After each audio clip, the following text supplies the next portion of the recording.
جب مولانا طارق جمیل صاحب،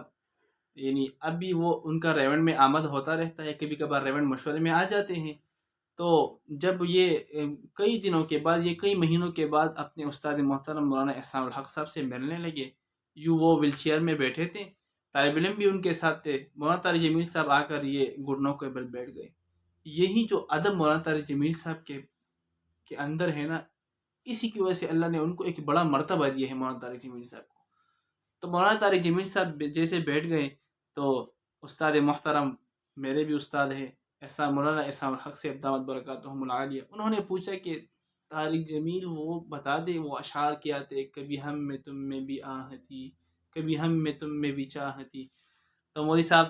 فوراً، ان کا اپنا ایک انداز ہے مولانا طارق جمیل صاحب کا، وہ گھٹنے کے بل یوں بیٹھے تھے، انہوں نے کہا مولوی صاحب وہ تو مرزا غالب کے اشعار ہے،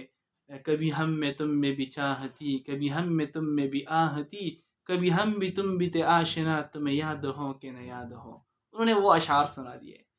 2 سال کے بعد جب میں اپنے استاد سے، میرا استاد محترم مولانا خان محمد صاحب، یہ چک درا والے، انہوں نے ان اشعار کی تشریح کی، اور انہوں نے کہا کہ جو مولوی احسان صاحب نے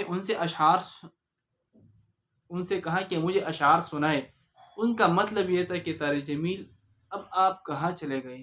پہلے تو ہم میں اور آپ میں بڑی چاہت تھی، بڑی محبت تھی، آپ نے جو راستہ چنا، جو راستہ لیا، وہ ایسا راستہ لیا کہ اب ہم میں اور آپ میں چاہ رہی نہیں، اب تو آپ بھی الگ ہو گئے، ہم بھی الگ ہو گئے۔